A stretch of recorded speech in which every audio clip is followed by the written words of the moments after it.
Welcome to the drawing board. So every week, Matthew Foray, James Hawkins and myself, Daniel Koshel, will be discussing all things related to the office products industry. Today, we're going to be talking about face masks in COVID-19 pandemic. So obviously quite a hot topic right now is face masks. From the government recommendation yesterday, it was kind of like seen that we should be wearing face masks to protect the passing of transmission of the COVID-19 virus. These are only to be recommended to be worn where social distancing is not possible. So, gents, what's your thoughts on this?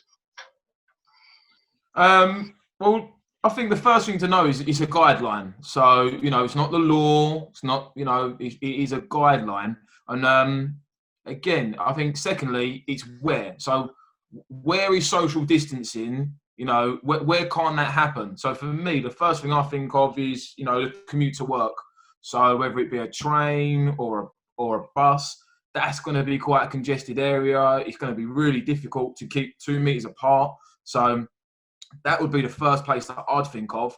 And then maybe, just some other areas would then be, right, you arrive to work, go through my reception, and now you've got the lift. Another area where you're thinking, if your office is on the 15th floor and you're going to be able to get maybe 2, 4, maximum in a lift, realistically, you're going to have to then think about, again, wearing either, protecting the face. So I think that's the where, if that makes sense. Thinking then what type of mask is going to be best. Again, I think we're going to come on into this later. There's obviously such a broad range of spectrum of masks. But even thinking of why, like they sort of said in the guidelines, it should hopefully help, the spread go down. So I think that's the thing. It's another guidance. It's just saying it should help. It's not definitely going to do it. It should help. But I think as a consumer myself, and as someone who, I'm actively out a lot, I think it actually also helps a bit of confidence. So, just making sure that everyone's sort of taking it seriously, just seeing someone in one of those, or me, myself, wearing one as well, going to the shops.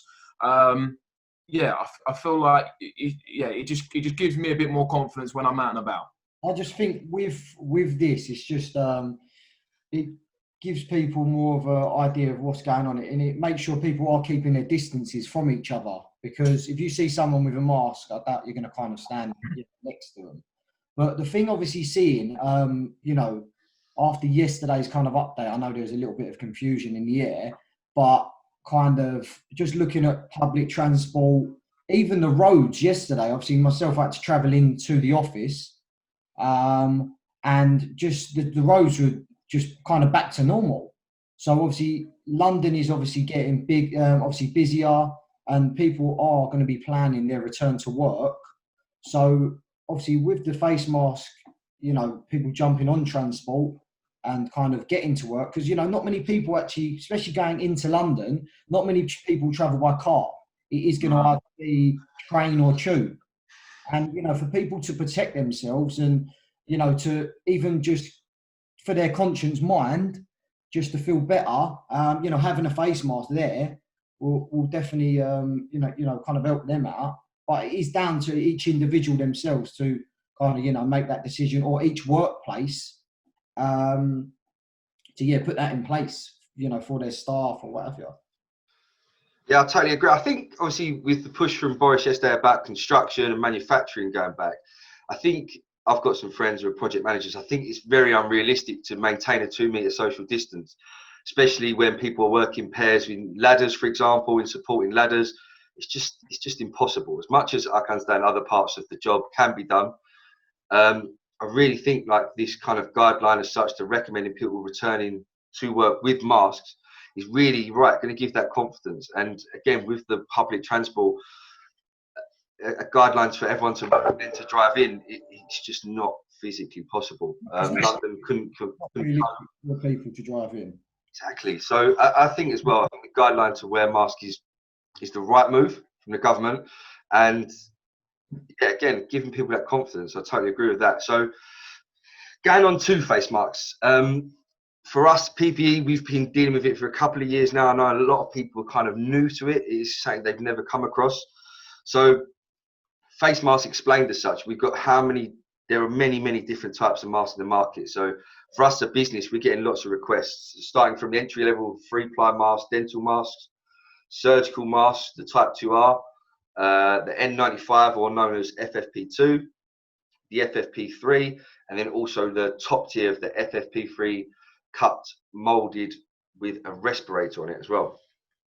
So obviously there's plenty. I don't know how the average Joe or someone who's kind of in the obviously the NHS guidelines for people in the front line, how do people pick and choose which one's best for them? This is obviously a hard question.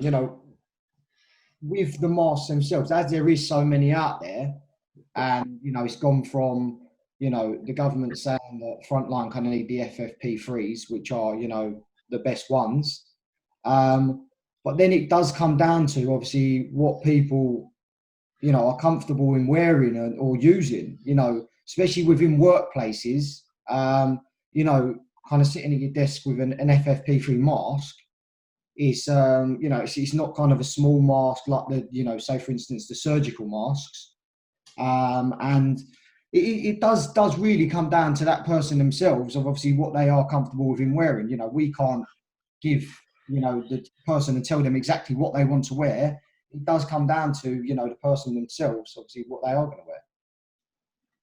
Yeah, I think you're right. I mean, when I obviously been out and about doing shopping, for family and stuff, it's funny. You see quite a lot of different styles. You know what I mean? Some people are just sort of got a scarf around their sort of mouth. You got some people with the surgical mask, and then you got some people with some pretty heavy masks. I think the first thing is which sort of been around is the sort of the confusion of what one I should wear.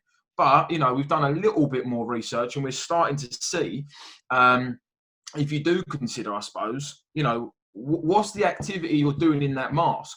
Completely different. If, you're taking down asbestos from the ceiling, that's a heavy use, isn't it? Do you know what I mean? If it is traveling to work, then you're thinking, all right, that's a complete different use. And then even just looking at the wear time, is it something if you're going out to the shops for, I don't know, well, saying the queues have got pretty long now, but say it was, I don't know, an hour, that use is completely different to wearing it, for 8 hours. So I feel like there's a point. I do think, Matt, obviously the social distancing comes into this massively. So, it depends obviously how, your distance from someone else, how far are you going to be away from that person? Now, if you're on a packed train, and you're basically face to face with someone, of course, you're going to want to wear something like an FFP3 to protect you the best. But if you're, say, I don't know, like you said, walking around the shops and you've got your 2 meter distance in place, or you're in your workplace in your office or on site and the 2 meter distance is in place, then these other masks, are going to be, perfect use for you. I can't see that being a problem. Well, the first thing was, wasn't it? I think like people were very, very conscious on the pricing bands, because it seems like from one element you sort of think of, you're looking at the most cost effective and you're thinking, right, okay, I'm going to look at the most, entry level product at the best price. And the other end of the scale, you're thinking, well, actually now, I mean, if I'm now going to be going back to work, I'm going to have to use this mask multiple times. If it's a disposable mask, am I wearing one, on the way to work, up the lift, taking it off, putting it in the correct, waste bag and, refuge bins, that again, they're obviously going to be maybe not hazardous waste, but they're definitely a little bit more than just your general waste. And then, right, do I need another one for then when I'm going home? Do you see what I mean? Or is it actually sometimes better? I mean, these are all the things that I'm just getting questions and sort of feedback from clients is then, actually, does it make more sense to buy maybe something a little bit better spec that I can then reuse maybe? But again, even wearing a preference. That is a question that I've had a lot from clients, even friends, just asking, what mask is reusable and, what mask gives you the best protection.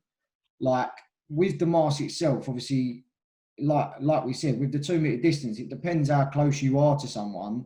Is as much as how much it's going to protect you. But at the same time, looking at the mask, are they reusable? It's just, that is the question that, is kind of everyone's asking, because one, it's going to be, save them money if it is reusable.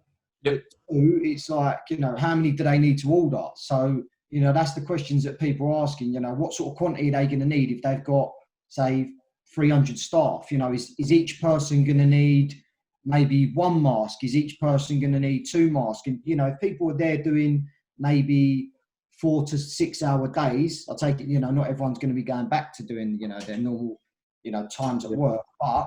But what it is, the question that people are going to ask, how many masks are they going to need for their whole company? Yeah, so they can forecast and budget. Yeah, you're right. I think another point as well, which I think it's going to be hard for kind of facilities managers and people ordering, understanding the level of protection a person would want for underlying health issues. I think as much as there's so much transparency, I think there can be people a little bit maybe ashamed or worried about their health issues, and they maybe haven't shared that with work. So I think at first, when some of these masks, especially coming from a little bit of working with PPE over the years, I thought, cool, an FFP3 mask seems a bit full on. Maybe you shouldn't really be wearing that. But then also, take into consideration, some people might have like lung problems, asthma, etc., etc. And it's always really got to be down to your personal preference. So one thing, I'd definitely recommend if you're working in a business and they ask you to come back to work, is really sharing those health problems with the person who is procuring it to make sure you've got the right mask for you. Yeah, you're right. So supply. So for like office managers and facilities managers and people who are going to be procuring this, they need to ensure the product's correct for use. So how can purchasers be vigilant in ensuring the product is fit for use? Yeah, I think like always, in the industry, there's always been quite a heavy supplier vetting. People use different formulas, different processes on how they're going to vet the actual supplier. I mean, it has been, in our experience, quite rare to then vet the exact product. Completely understand, again, for some bespoke items and stuff like that. But now it is just that sort of product. And I think you're totally right that it's something that definitely needs to be on the radar for people purchasing them, just so they've got full confidence that they're not, if they took a long time now to pick the product, they now want to make sure that, is correct. So the first thing would obviously be the data sheet or the, SDS sheet. That's the first thing that's going to go into a lot more in-depth. Normally, I think they're normally about a 4 to sort of 8-page document. That's the first one. And then there's normally the certification, which is like a 1-pager normally, which is actually showing you, this is certified, this has been approved, and there we go. But in terms of, fit for use, again, coming back to the question just before, it is thinking about what work's going to be done, what is the potential wear time that we need, and then not just, again, even like you just sort of stressed about, the user himself, have they got any underlying health conditions? And then just thinking, it ain't so simple of the lower end of the scale of just picking price and the other end of the scale, which is picking the highest rated. So I think that, a combination of all of that is going to help someone pick the right mask for them, and then to make sure that, it is qualified and fit for purpose. With this as well, a lot of it is going to, especially when people are returning to work and kind of on sites, a lot of it's going to come down to, floor plans and, how much space people have actually got. Because, they might have 300 staff in the office now, but actually bringing 300 staff back, it's not going to be realistic. And then that's going to obviously determine on how many masks people need. And yeah, it's really that, the people actually knowing what they need, rather than us advising, what they should take or what they should kind of have.